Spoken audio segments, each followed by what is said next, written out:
Oh, we ready? Oh, somebody give me a thumbs up. Yeah? Good to go? Okay. I'd like to call to order the meeting of Committee of the Whole meeting of Township High School District 214 for Thursday, January 9, 2025. Will the secretary please call the roll? Dessling. Here. Fiorito. Here. Heineman. Present. Palmer. Rauch. Here. Walker. Here. And Kreutzer. Present. We have a quorum. Thank you. Could we all please stand for the Pledge of Allegiance?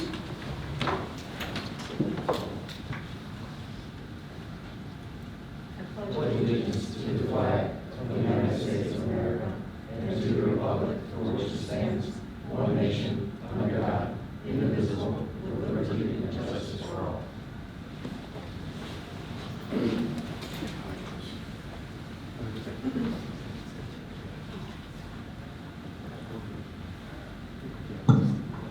Next on the agenda is the approval of the open and closed meeting minutes for December 12th, 2024.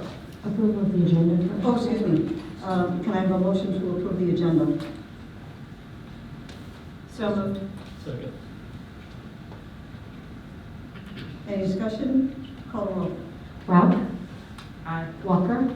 Yes. Dessling. Yes. Fiorito. Yes. Heineman. Aye. And Kreutzer. Aye, thank you. Motion carries 6-0. Now we go to approval of the minutes for open and closed for December 12th, 2024. Motion and a second, please. So moved. Second. There's been a motion and a second. Please call the roll. Fiorito. Yes. Walker. Yes. Dessling. Yes. Heineman. Aye. Rauch. Aye. And Kreutzer. Aye, Motion carries 6-0. thank you. And I understand no one has signed up for public comment, That's correct. so we'll move to the superintendent's report. Dr. Rowe. All right, thank you. I'll be rather brief this evening. Just want to say Happy New Year. Welcome back to the second semester. We've had a great first semester and looking to start the second semester off in a similar fashion. We began the semester with 2 days of staff training as we welcome students back on Wednesday this week. On Monday, our teaching and learning team, along with our building leadership teams, led the start of our curriculum alignment efforts in our buildings, as well as some professional learning for our professional learning community leadership development, staff training on EL instruction, and then our social emotional learning curriculum development with our PE teachers took place. Really great start and some very productive couple of days.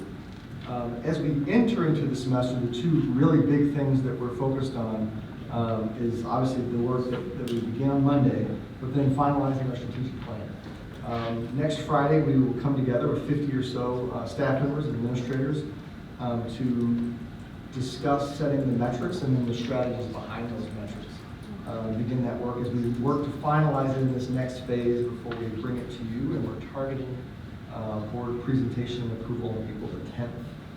So this board could approve that prior to sitting some new members. And then finally, it's been a little while since we've had a video update sharing some of the good work happening in the district. And tonight, I'm delighted to share this video about some of the great work happening at Jerry's Cafe.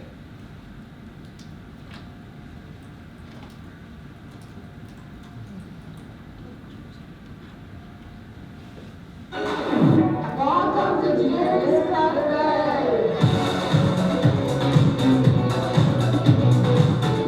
We are a destination cafe, and we offer craft food and beverages, meaning we make everything fresh on site when you order. And all of our food and our beverages are prepared and served by adults with intellectual and developmental disabilities. And then lastly, just say the name. Tom? There you go. Enjoy.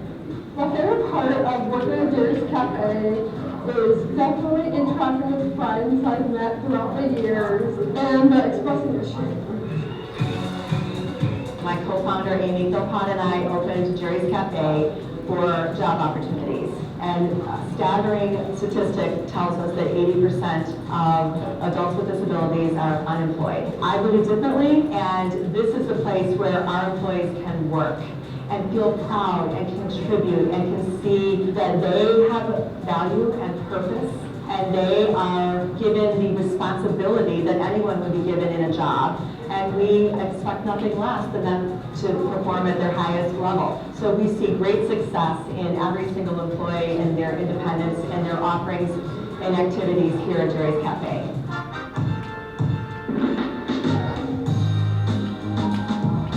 The large, hot, white chocolate, pumpkin pie with whipped cream, it is to die for. It is delicious. It's amazing. Well, the favorite part of working here is that I get to serve customers, my cashier. They understand to include people with exceptionality. I wanted to tell you, I've been watching you today, you're really good at your job. I always like to serve customers. Customers go first. We are super proud of our partnership with District 214. District 214 has been a supporter from the very beginning of our foundation. And several of the schools have done fundraising and helped us get our doors open to Jerry's Cafe. Proudly, we have 12 or 13 graduates from the District 214 schools who will work at Jerry's Cafe as our active employees. This is where we do our salad prep. This is where we make all the salads. And then over here is the sandwich line. This is where we make all of our sandwiches. I have worked here since day one. I love it here. I love my supportive team members and I like serving customers. Here is one chicken Mediterranean strip salad. We know that our community members have lots of choices, but we're hoping that you will come and choose Jerry's Cafe. When you come inside and engage with our employees, you feel a sense of joy, and you will start your day feeling the best way that you can, with a joyful heart and knowing that Jerry's Cafe has provided you with delicious coffee, breakfast, or lunch.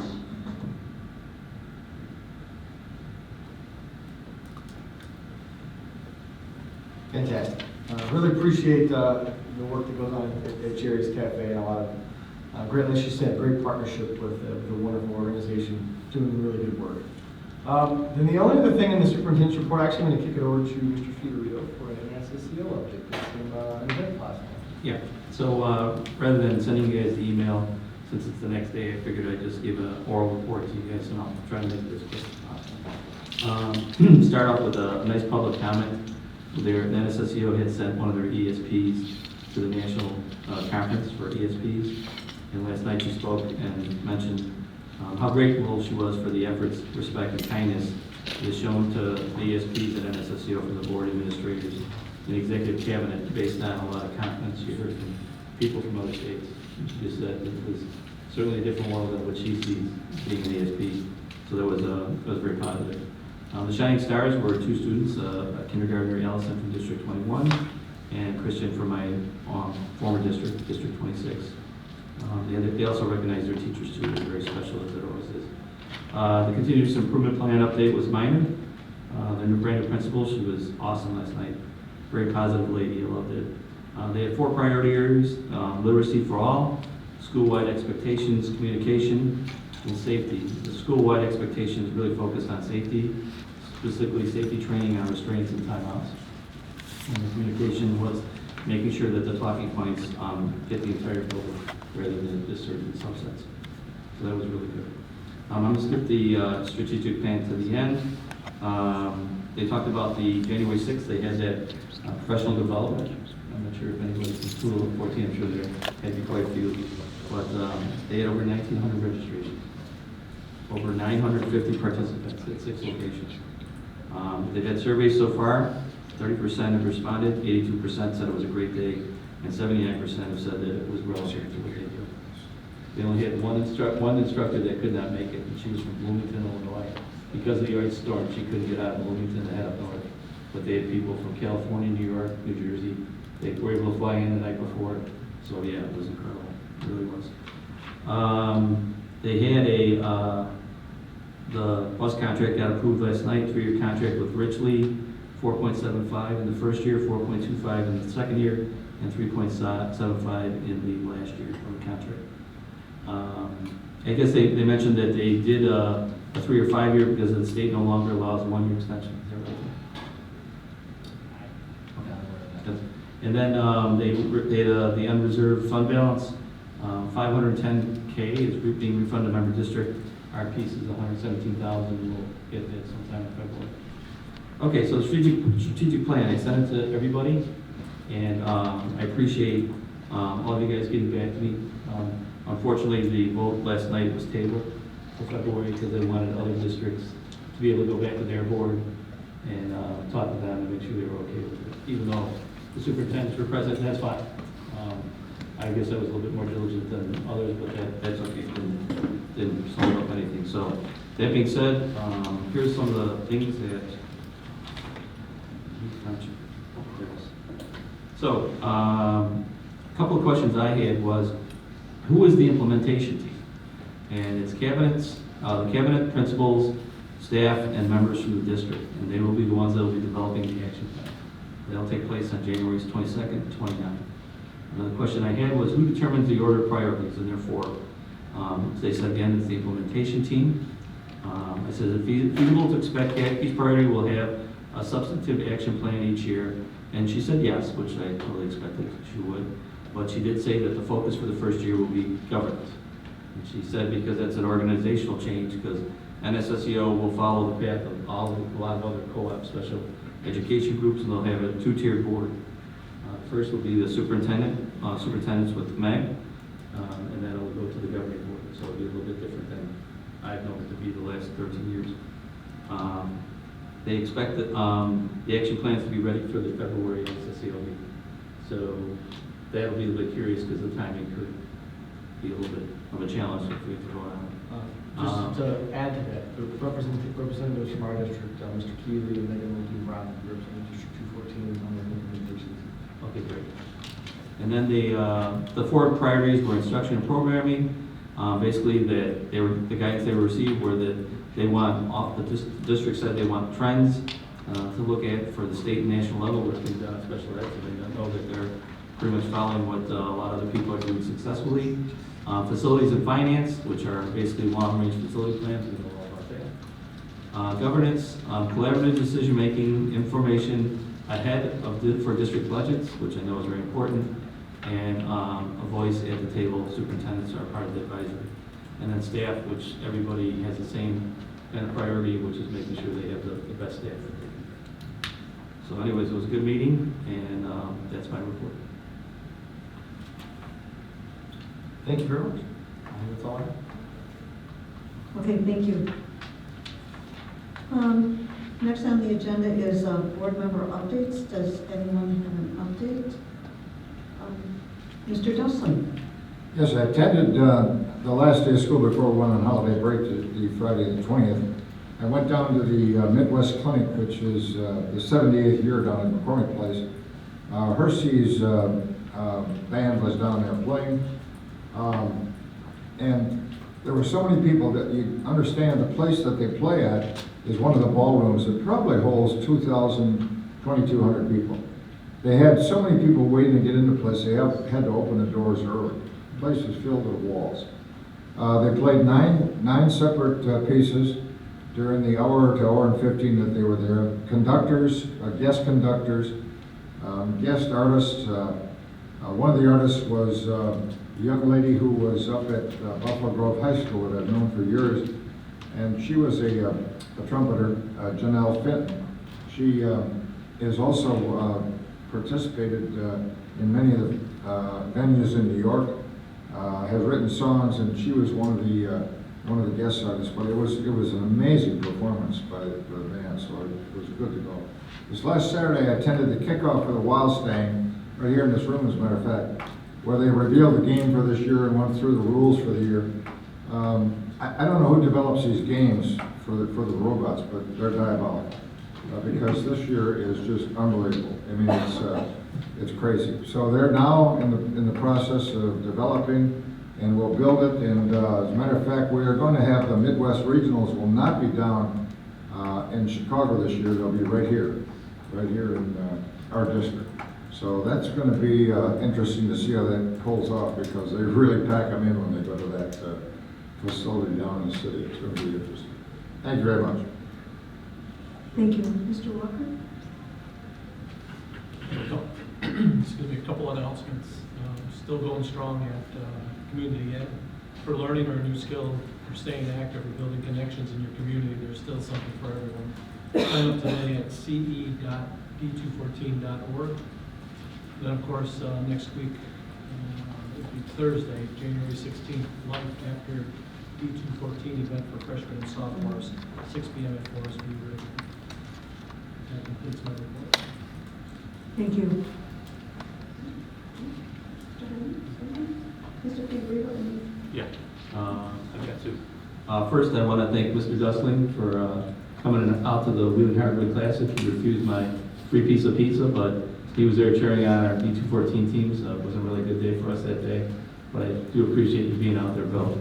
And secondly, I went to the Elk Grove parent organization meeting the other day with Alva, and I just want to say that with the parent organizations or with its athletic boosters, music boosters, whatever boosters we have, you can tell how the fundraising is very important to these organizations, and in turn, it's very important to our students. So it's clear Elk Grove has had a very good year with their fundraising, especially that arts and crafts fair. That was just that's crazy. It's chaos in a positive way. But there were so many organizations within that school that you've got hundreds, if not 1,000 students that are benefiting from the fundraising that's being done at their parent organization. And there were all these different clubs, organizations that were asking for grants. And because of the success of the parent organization with their fundraising, they're able to give those organizations the funds that they need. And like one of them was the Crochet and Knitting Club. And they just said that, they expected, how many teenagers are going to do Crochet and Knitting Club, and it turns out a lot more than expected. And pickleball was another one. One that's near and dear to my heart was the DECA. DECA is exploding at Elk Grove High School. And it really started with the newbie DECA competition that you guys had in November, which was just amazing. And it was great to see so many of the D214 staff, administrators being part of it, whether they were a judge or just helping out that day. It was really great. So kudos to Mr. Kelly and the Elk Grove High School parents, because like I said, it's better to keep these kids and young adults busy with stuff that is very positive and in a lot of ways gives back rather than having them off and doing something else. So thank you, Paul. That's it. Thank you. Just before the break, Mr. Keeley and I attended the TIF meeting at Buffalo Grove, and I was anxious to see the numbers for the what's going on that includes Buffalo Grove High School, and it was a bunch of zeros. Nothing on the report, so the meeting took about 2 minutes, but hopefully next year there'll be something to report about that. Thanks, board members. Okay, now we have two action items. So 8.1 is the approval of accounts payable. Can I have a motion and a second, please? So moved. Second. There's been a motion and a second. Any discussion?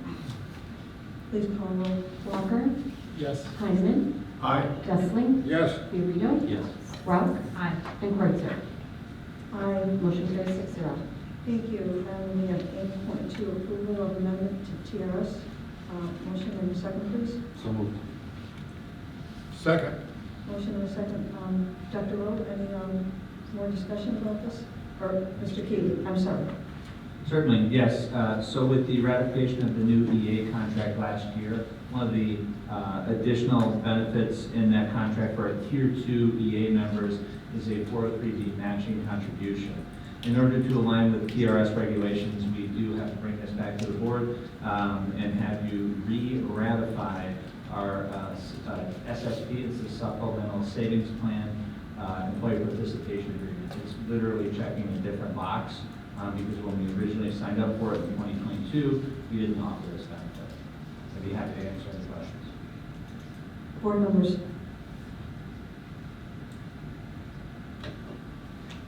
Hearing none, call roll, please. Fiorito. Yes. Heineman. Aye. Dustling. Yes. Rauch. Aye. Walker. Yes. And Kreutzer. Aye. Motion carries 6-0. Thank you. Now we're on to discussion items. 911 Vision 2030. Dr. Rowe. All right, thank you. So the resolution on the agenda that we are asking for approval of at the next meeting is really a resolution in support of advocacy work across the state of Illinois from a lot of our partner organizations. If you want to put the presentation up, that'd be great.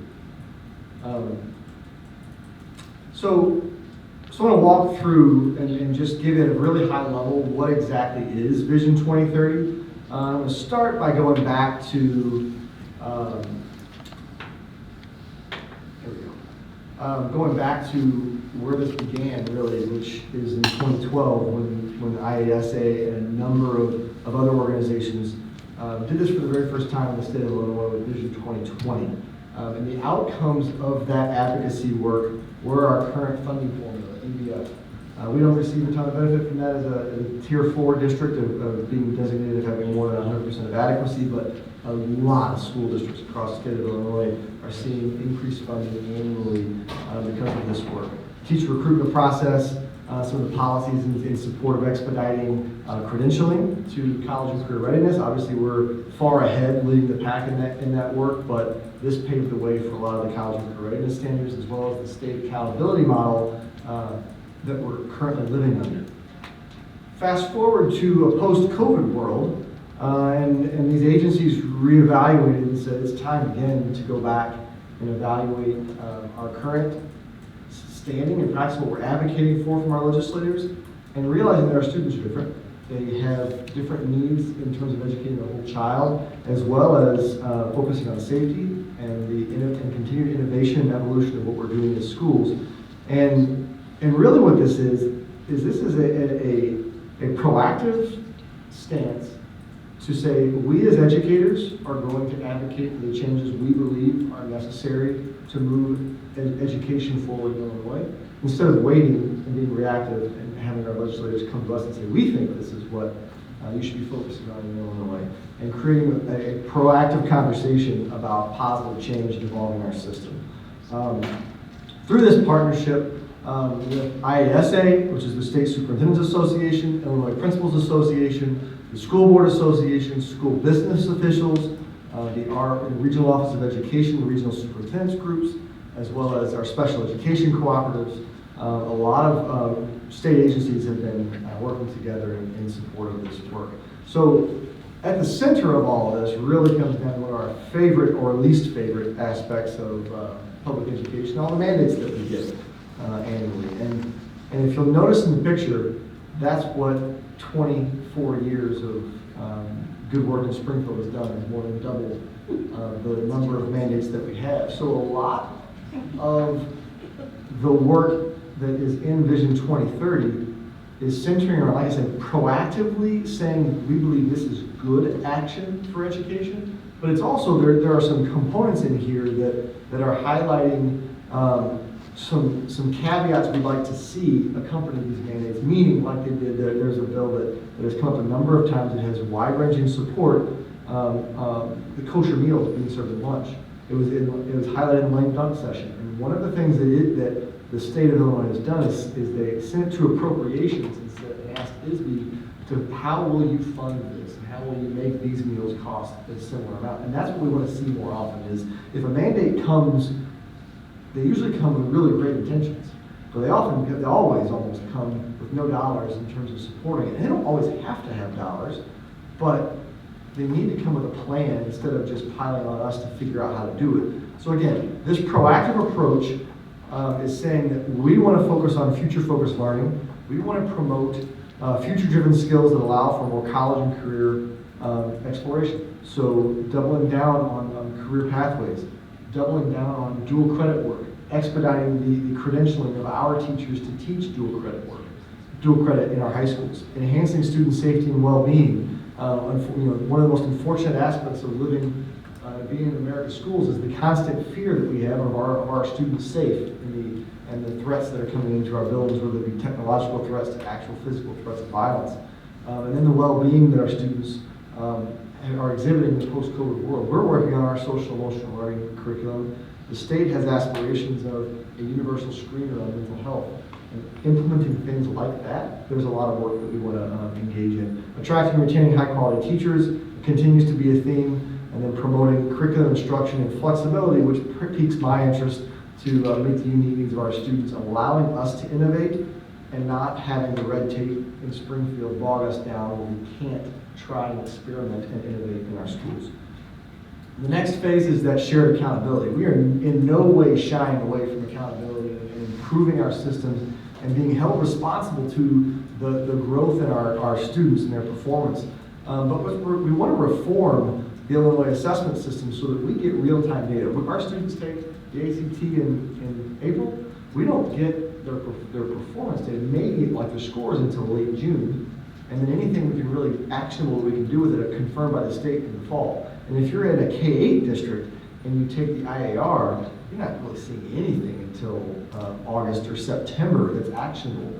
We should be, in 2025, we should be able to get real-time actionable data that our educators can act and adjust instruction to show growth throughout the year.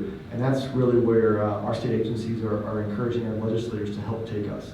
Reform our accountability system. You know that Dr. Sanders down in Springfield State Superintendent has already spoken about this, of level setting the accountability benchmarks with that of the College Board, which we believe is a good move, but also create that flexibility for identifying the indicators and a more holistic view of our students that align with our philosophy of students that is much more than a test score.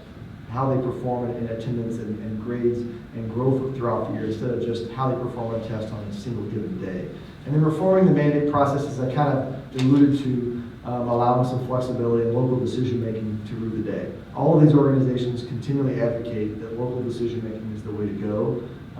We want Springfield to follow that up a little bit more, a lot more actually. Predictable funding, we continue evidence-based funding formula. There's a component in here of advocating for those school districts that are receiving EBF dollars to begin reporting out back to the state how they're utilizing those EBF dollars so that there's a tracking system of we've given these dollars, what are the outcomes that we're getting, which I believe is a reasonable request. And then establishing equitable statewide funding sources for capital and safety needs. I can tell you in my prior district, I was a high school principal at the time, and in 2013, I remember our CFO coming to me and said, we just received a $35 million capital improvement grant from the state of Illinois from the schools that our district built in 2003. That was the last time the state of Illinois issued those capital improvement grants. So we are all in, here we sit in District 214, our youngest building is 51 years old. We could certainly benefit from those capital improvement grants with $875 million in capital need. There are school districts all over the state of Illinois that are in similar boats, and we need to begin talking about how can the state help us fund these projects so that we're not continually going and asking our community for help every couple of years, which only adds to the financial burden of being in Illinois as a heavily taxed state. And then enhancing the financial flexibility for our school districts so that we can funnel our dollars where they need to go based on that local control. So really the themes are we're going to advocate for keeping our students safe, keeping high quality educators in front of our students, enhancing post-secondary success, dual credit, college and career pathways are near and dear to our hearts, obviously, and then improving measurement of what's working and really showing that progress and sharing the wealth. So the approval of this resolution merely states that District 214 is behind this work and supportive of the advocacy of these areas to try and bring positive evolution of education in Illinois. Board members, discussion? I know at my quarterly board of directors meetings with the association, we always had an update about Vision 2030, and we had, I think there were 6 people that were on the from the association that attended these meetings, and if you were at the conference, the keynotes, Dr. Clark from ISA and Kimberly Small from IASB did a little bit of snippet at the beginning of the conference to talk about Vision 2030, and she urged all the districts attending to please support all the work that's been going on for a couple of years in Vision 2030. And we'll see this at the next meeting for approval? Okay. Go ahead. Go ahead. You know, I see where we are after the legislature, and certainly this is good to have everybody together on a thing. I don't have any confidence. I don't have any confidence in the fact that the legislature is really going to change what they're doing with funding. I'm not sure the Illinois State Board of Education is focused on and understands or doesn't want, maybe they don't want to understand, when we get our results, so that we can do that, what we have to do to get started the next year. It's frustrating to have to put together a document like this, which has all the good things in it, knowing that it's just not going to happen unless something else happens. And I don't know what the heck that is. You know, we've been talking about this for a long, long time, and, you know, you look at that, there's the 2 books with the school codes in it. We're probably doing something wrong right now talking about this thing with the new school codes and that onion skin paper. But I'm relaying some of my frustration. No, you're not frustrated. You know, we've, again, with the association, been talking about mandate reform forever. I mean, I've been a director for 5 years, and I swear it comes up every meeting, mandate reform. So, Well, I think what's missing from it, from my perspective, is, you know, our legislators are acting on feedback that they're getting from their constituents. And I've had them share this in presentations time and time again, that local issues that are unresolved become statewide laws. And it's frustrating when it's a local issue and that the entire state doesn't have the problem. That's why I think this is actually a really good move, because it's a proactive approach so that educators can say, this is what we believe we need to do to evolve our system, because our system needs to evolve.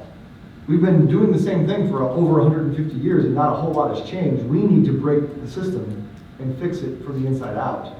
And a proactive approach will help us do that. Instead of waiting for them to say, here's another mandate, teach this in health, teach this in history, that just has unintended negative consequences by bogging our system down from well-intentioned actions in Springfield. I support what you've done here, what the organizations are doing, absolutely. How can you not support it?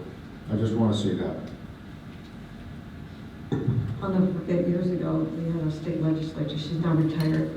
She said to me, Alva, don't you know, if one school district wants it, we have to pass a law for all the school districts. I just shook my head. She goes, it happens all the time. It happens all the time in Springfield. Anyway, okay, onward. Proposed policy changes. We had a nice little memo that went through it. Dr. Rowe, do you want to? Sure. I'll just add some highlights, because it was quite an exhaustive press update. The majority of it relates to, footnotes and legal references. However, there are some updates that are worth noting publicly. Transparency in governance is one aspect that was highlighted that I think is worth noting. Requiring districts to post certain things on their website for ease of access to the public, specifically the Truth in Taxation Notice, Title IX notice, as well as Title IX training materials, and then teacher vacancies in subject shortage areas. There's also a threshold for school board approval has been increased for building and grounds improvements to $172,500. That's now in line with a $35,000 bidding threshold. Mandated instruction on the more mandates, but mandated instruction on the dangers of fentanyl, as well as alcohol and drug abuse to be taught in health classes. And then finally, probably the most consequential to us in our day-to-day is the Auto Accelerate law has been tweaked. The tweak provides further updates and clarity of the law, as well as its intent to grant more access to more rigorous coursework to students in an equitable manner. And the tweak is that the threshold has been updated to students who exceed, not meets and exceeds, the students who exceed will be automatically accelerated to the next most rigorous course. Of course, students that wish to push themselves to the next most rigorous course have that access, as they have for many years. But the automatic nature of it will occur for any student who exceeds. We're actually in the middle of that now, and I believe in a couple of weeks for our incoming freshman families to opt out of that, should they choose to do so. So a lot of that conversation is occurring between counselors and their teachers about what's the right fit for them when they come to us next year. Thank you. Board members, any discussion? I see where we have 4 hours of training that has to be done for each board member within the first year of their election. Is that right? We do that. Yeah, and Mr. Fiorito told me that even though he came to the board with 12 years' experience, he still had to take Yeah. all the courses over again. I wonder if the legislators have the same 4 hours. So something to look forward to. Yeah, I think we're the only group who have mandatory training. Yeah, don't even go there. Okay. Just as a caveat, I think I failed both times, so I'm still at the go 4 hours. Probably your sweater. Okay, moving on.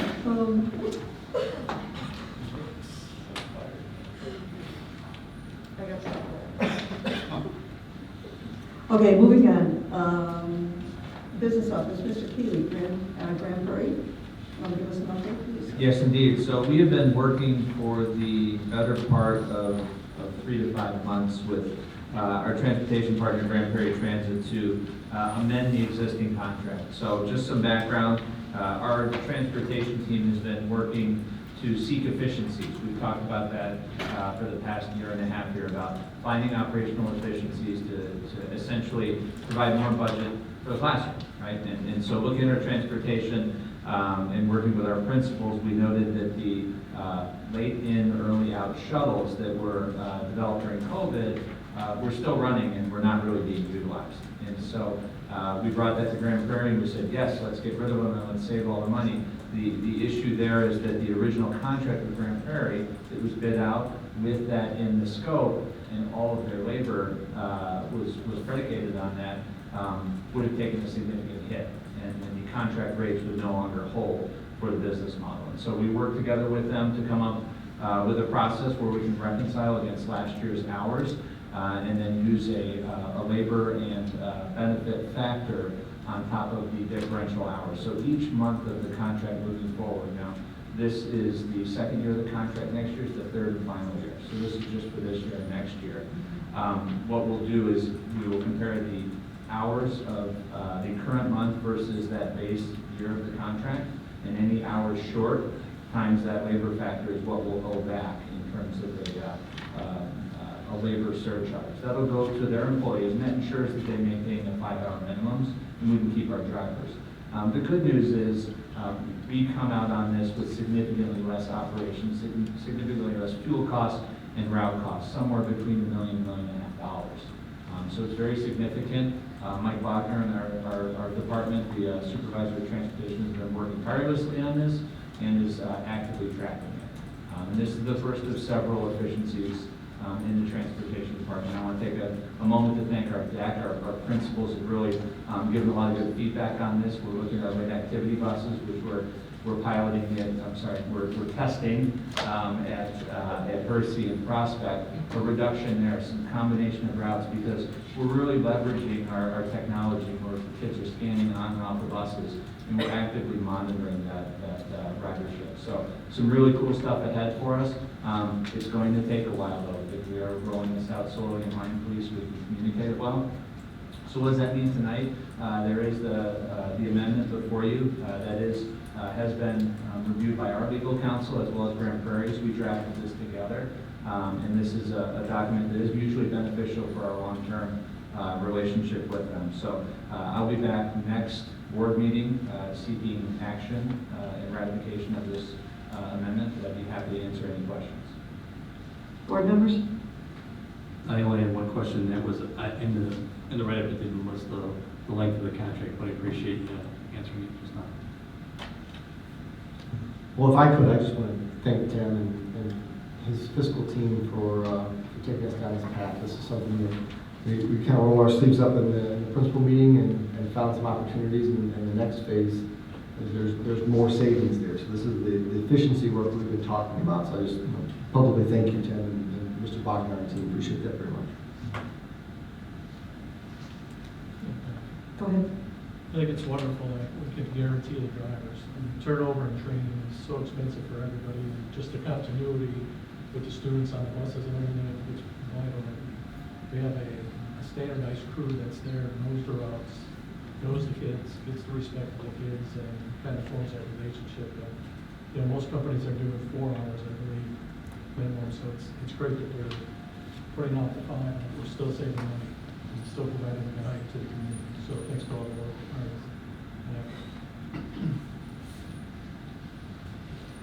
Thank you. Mr. Keeling, I think you're up next. Certainly, this is a little bit of a tag team with Dr. Lopez. He can provide background on what Tableau is. For my part, I worked with Jeffrey and the team to make sure that the contract was aligned with our policy, and they were able to guarantee to hold the contract amount for the Tableau service for several years so that we wouldn't see an increase. But I'll let Dr. Lopez talk about what Tableau is and how it benefits us. Yeah, so Tableau is our data warehousing system. It really is what the backbone of our research department and allows our staff to really provide all the data from a technical perspective to our building and our staff. And what this has done is this allows us not to have to maintain the servers that we're maintaining through this contract, and it'll actually save us money in the long run. So this transitions all of the backup data to the cloud, which Yes. is a safer Yes. place for it to be stored than on our servers. And we won't have to replace those servers. Board members, discussion? Do we know where the cloud servers are located? Chris might, as he's here, Mr. Brzezinski, do you? Off the top of my head, no. So if we can find that out for you, I don't know. Probably an Elk Grove. You're building so many data centers. It is Salesforce, so we can find that out. I have a question. I'm not familiar at all with Tableau. Okay. I'm kind of new. So my question for you is, who exactly is using this data? Is it like the principals, department head? Tableau is the entire school district. It is where we maintain just about any question you have about student performance and stuff. We're able to pull reports and make connections as far as students based on just about any criteria you can think of it. And there is quite a bit of management that happens by our research office to ensure the data is current and accurate and clean, but it's our data warehouse. Okay. So And we can actually walk you through it if you want. We can meet with. Yeah, I don't want to put you on the spot, but what can you give me just a small example of what we might use it for, or who might use it? Say like any of the 3 good-looking people at the back. Well, we're using it for our school improvement plans. All the data, their goals are all of the data on how we're performing against those goals. It's Okay. being pulled into specific reports in Tableau to provide them the data that they need to show if they're on track to reach their goals. Okay, great, thanks. We've begun loading our financial data into that in the last 6 months. And so the board will be getting a report shortly that is being produced by Tableau. And so every month we're uploading that data from our financial software into Tableau. And the principals or the assistant principals activities and operations are going to be utilizing that to manage their budgets. So, And they manage the budget, are you talking by department, or are you talking by? building, so we are creating dashboards for them so they can quickly and easily see the information. Okay, great, thanks. Thanks, Scott. I also believe, I've spoken with administrators at the schools, and it really, having this data in a format that's visual, that really will feel empowered. I being able to evaluate and make decisions that are better for the students. So that definitely means good fun. Is that what you guys think? Me to wait. Okay, thank you. Community engagement, 93-1. Fire Department Printer Services, is that you, Mr. Morgan? Yep, this is basically a service lease for one of the pieces of equipment that we are leasing in Studio 214.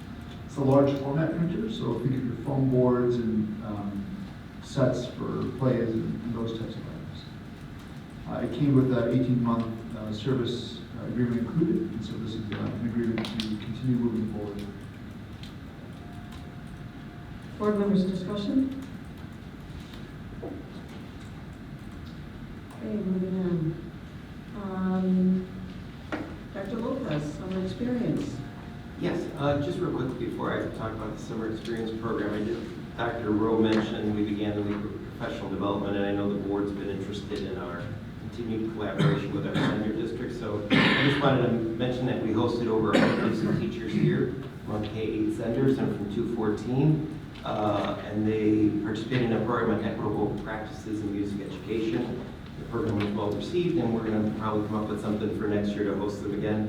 And District 26 actually hosted all the librarians in the region for a program supporting literacy at River Trails. So just continue to collaborate with our senders.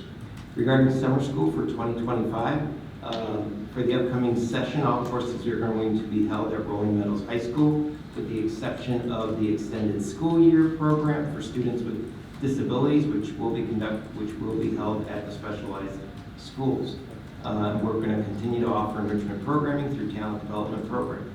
The first summer session you'll see is running June 9th through June 26th. Gives us a 1-week break after school lets out. Classes will meet Monday through Thursday with the exception of a holiday observance on June 19th. We will have classes for that week on the Friday, June 20th to make up for that day. The second session begins July 7th through 24th, so it aligns with our summer athletic camps and gives families that first week of July break for vacations, which are really important. So the big changes really have to do with the summer course fees. So it's recommended the fee for the summer credit-bearing courses be increased from $187.50 to $211 for the 2025 summer experience, and then adjusted annually until the current total per student cost of summer school courses of just under $280 is reached. Since 2007, the fee has only been increased by $30. We did survey about 20 area school districts and found a broad range from some schools charging no cost whatsoever to a high of about $400 in the range. And the recommended schedule of increases would be as follows. So this year in 2025, increasing to $211, in 2026, $228, 2027, $241, and 2028, $280. So that would be across 4 years. In addition, the transportation fee has not been adjusted since 2013. It's recommended that this transportation fee be increased to $84 per session for the summer of 2025, and that cost be reviewed annually. This comes out to about $3.50 per ride. The current transportation fee is $42, while the actual per student cost for transportation during this last summer school session was over $173. The cost of providing transportation is very unique to each district's geographic region, and many other school districts own buses, so it makes sort of comparisons difficult. It's important to remember that our summer school program sees a disproportionate number of students on fee waivers at 47%, and students on fee waivers are not charged for the transportation or the coursework. It is recommended that the Board of Education approve the 2025 summer experience program sites, the proposed fee schedule for coursework for each year through 2028, and the adjusted transportation fee for the 2025 summer experience. I'll answer your questions now. Board members?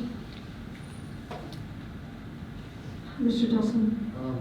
Dr. Lopez, you mentioned that some of the districts were up higher than ours, up to 400, some weren't charging anything. Do we have a breakdown on that? What percentage would be, how many are charging nothing, and where we're at? Yeah, I can provide you the full chart of examples, but just to give you a few highlights, for example, Hinsdale Township charges $300, Highland Park Deerfield $300, Lake Forest $400, New Trier $330, but Township District 211 charges $140, but they also own their own bus transportation. You have some that charge none. Minooka, Round Lake charges a nominal fee of $25. And Fenton, it appears, that doesn't charge for their summer school. Predominantly, those were credit recovery only. Okay.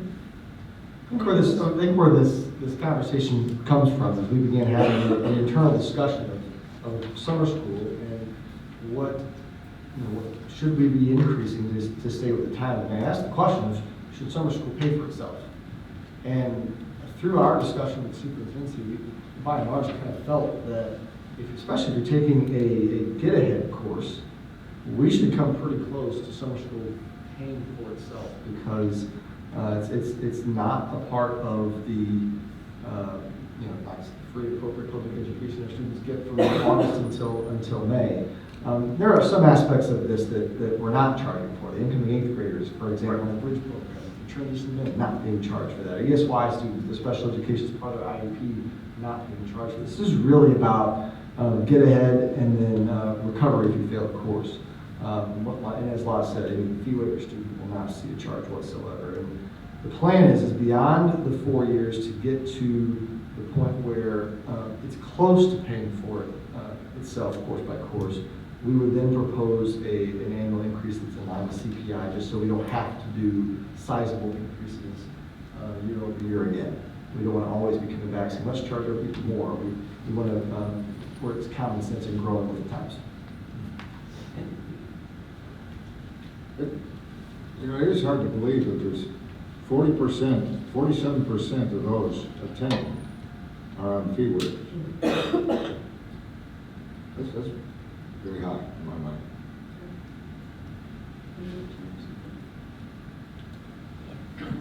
I was just gonna mention, that coming out of COVID, we challenged the finance department to go back and look at raising the benefit, and we kicked it back, so pushed it back to come forward.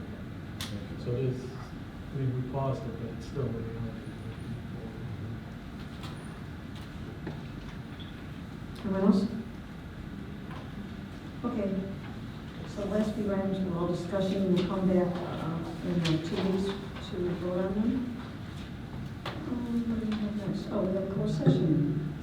And I need a motion to go into closed session for the purpose of discussing the employment compensation, discipline, performance, or dismissal of specific employees, specific individuals who serve as independent contractors in their educational setting, or legal counsel for the public body. Motion in a second, please. So moved. Second. For those listening or in attendance, we will have action after closed session. Just about 15 to 20 minutes. All right, yeah, we'll do that one, Please do. sure. Call the roll. Fiorito. Yes. Heineman. Aye. Dessling. Yes. Ralph. Aye. Walker. Yes. And Kreutzer. Aye. Motion carries 6-0. Thank you. We'll be back shortly.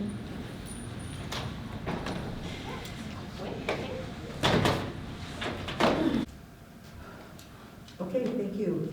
We are now out of closed session, and we have 2 action items. Can I have an approval for 11-1, please? Yes, I make a motion to approve the personnel transaction report for January 9th, 2025. Second. There's been a motion and a second. Discussion? Call the roll. Fiorito. Yes. Ralph. Aye. Dessling. Yes. Heineman. Aye. Walker. Yes. And Kreutzer. Aye. Motion carries 6-0. 11-2, please. Motion and a second. I make a motion to approve the updated job descriptions. Second. Motion and a second. Any discussion? Call the roll. Dessling. Yes. Heineman. Aye. Fiorito. Yes. Ralph. Aye. Walker. Yes. And Kreutzer. Aye. Motion carries 6-0. Thank you. Motion to adjourn, please. So moved. Second. Call the roll. Dessling. Yes. Fiorito. Yes. Heineman. Aye. Ralph. Aye. Walker. Yes. And Kreutzer. Aye. We are adjourned.